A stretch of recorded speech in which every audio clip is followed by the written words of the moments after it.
تو صبح کو جب آتے تھے تو لیے چلے آتے تھے، وہی بیٹری وغیرہ کا کام دیتی تھی، اور ادھر سے جب رات میں جاتے تھے تو بھی لیے چلے جاتے تھے، حضرت آ جاتے تھے۔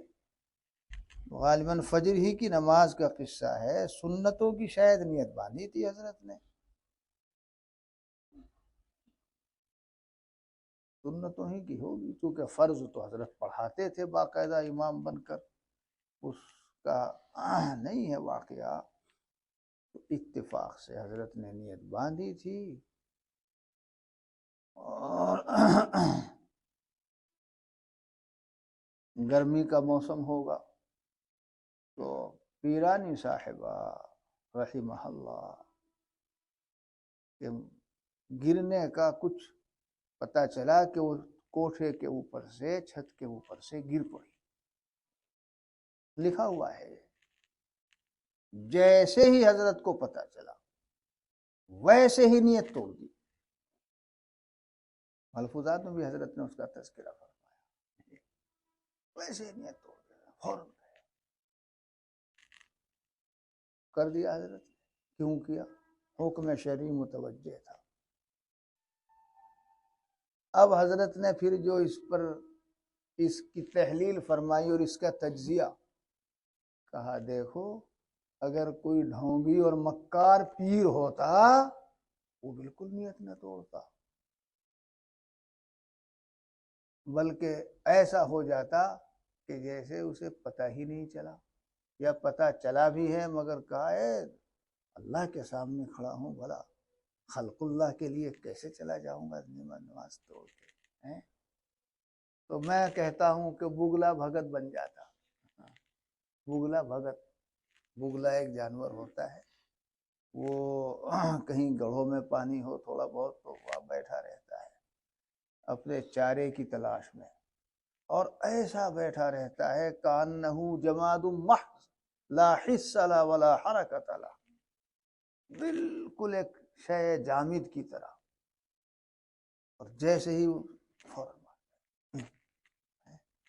میں اس کی مثال دیا کرتا ہوں بگلا بھگت، بھگت بھی اس میں ایک لطف ہے، بھگت، ہاں بگلا بھگت، بھگت بھی تو مکار ہوتا ہے، ہاں مکر کا پتلا ہوتا ہے، بہت لوٹتا ہے ان بھگتیوں کو جو اس سے ماننے والے ہوتے ہیں، بگلا بھگت ایسا ہو جاتا۔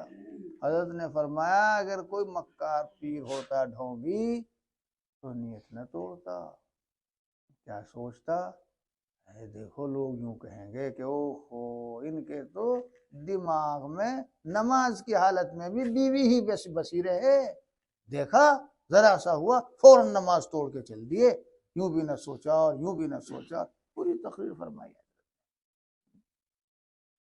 اب یہ نماز نہ ہوتی، اور یہ نماز دین نہ ہوتی اگر اسی حالت پر باقی رہتے۔ حکم شرعی متوجہ ہو گیا تھا، فوراً نماز توڑیں اور چلیں، ایسے احکام ہیں کہ جن حالت میں فوراً نماز توڑ دیں گے۔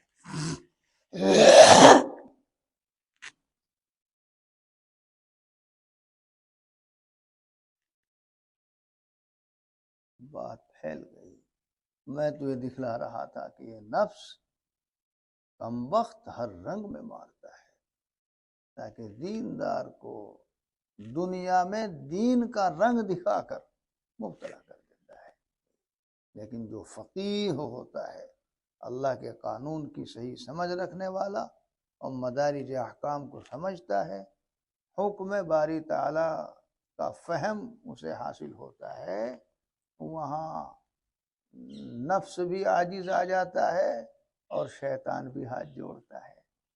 ہاتھ جوڑتا کیسے کہہ دیا؟ ڈرتا ہے وہ، فقیہ واحد اشد علی الشیطان من الف عابد۔ اسی لیے شیطان کی پوری کوشش یہ ہوتی ہے کہ ان مدارس دینیہ میں پڑھنے والا ایک طالب علم، ایک نفر، کیا کہو اسے، کوئی ایک فرد بھی فقیہ نہ بن جائے، عابد بن جائے کوئی بات نہیں، زاہد بن جائے کوئی بات نہیں، صالح بن جائے کوئی بات نہیں، وہ تو میں جب چاہوں گا اٹھا کے پٹک دوں گا، ہاں مگر فقیہ نہ بن جائے، اس لیے کہ وہ میری ساری کمائی پر پانی پھیر دیتا ہے فقیہ، وہ چلنے نہیں دیتا میرے حربے، میری تدبیریں، میرے منصوبے، میری سازشیں۔ شیطان فقیہ کا مقام خوب جانتا ہے، اسی لیے ڈرتا ہے فقیہ سے۔ اویس قرنی رحمہ اللہ نے جب یہ دیکھا تو گھر پر رکے رہے، والدہ کی خدمت کرتے رہے، بیمار پرسی، مزاج پرسی، خبر گیری، اور حضور پاک صلی اللہ علیہ وسلم کی زیارت کو نہیں آئے۔ دیکھنے میں تو بظاہر مظاہر و ظواہر کے اعتبار سے تو بڑا دین کا کام حضور پاک صلی اللہ علیہ وسلم کی زیارت تھی، لیکن حقائق و بواطن کے اعتبار سے دین کا بڑا کام یہ گھر پر رہ کر والدہ کی خدمت میں لگے رہنا، گویا کہ جسے لوگ دین کا کام سمجھتے بھی نہیں۔ اس کی وجہ سے کیا مقام پایا کہ عمر فاروق رضی اللہ تعالیٰ عنہ سے اللہ کے رسول صلی اللہ علیہ وسلم نے علامات بتا کر ان کا تعارف کرا کے یوں فرمایا کہ جب وہ آویں تو ملیو اور ان سے دعا کے لیے کہیو، ان کی دعا تمہارے حق میں قبول ہوگی۔ گویا مستجاب الدعوات کا مقام پایا مولا اور مالک کے اس حکم کی تعمیل کی وجہ سے۔ اور عمر فاروق رضی اللہ تعالیٰ عنہ عام صحابی نہیں ہے، دوسرے خلیفہ راشد ہیں، کیا مقام ہے ان کا۔ اللہ کے رسول صلی اللہ علیہ وسلم گویا انہیں لوٹا رہے ہیں اویس قرنی رحمہ اللہ کی جانب دعا کے باب میں، اتنی اونچی چیز ہے۔ ظواہر و مظاہر پر امت ریج رہی ہے، ان کا اعتبار نہیں ہے، حقائق کا اعتبار ہے۔ حضرت اقدس ثانی قدس سرور نے فرمایا اب میرے لیے نماز پڑھتے رہنا اور باقی رکھنا نماز کو شرعی فقہی اعتبار سے درست نہیں تھا۔ اسی وقت حالانکہ یہ بھی ہو سکتا تھا چلو جو ہونا تھا ہو گیا، 2 ہی منٹ تو لگیں گے سنت پڑھنے میں، تو 2 منٹ کے بعد چلے جائیں گے، خلق اللہ کی طرف تو نظر گئی ہی نہیں، لوگ کیا سمجھیں گے، لوگ کیا خیال کریں گے۔ واہ، یہ تو شرک ہے۔ تو خالق کا پجاری ہے یا مخلوق کا؟ عبادت مولا اور مالک کی کرتا ہے، ایک کی یا کئی ایک کی؟ خواجہ صاحب یاد آ جاتے ہیں، سمجھتا ہے گناہ رندی کو تو ہے زاہد خود بھی، ہم ایسے زہد کو تو کفر میں شامل سمجھتے ہیں۔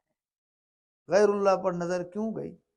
وہ ایک موقع پر حضرت مفتی شفیع صاحب نے اللہ مرکزہ نے ٹوک دیا تھا خواجہ صاحب کو، اور اس پر جو پھر خواجہ صاحب شروع ہو گئے، لے میں آ گئے اپنی، اور پھر تو سمجھتے ہیں سمجھتے ہیں سمجھتے ہیں، اور پورا اسی بحر میں کہتے چلے گئے۔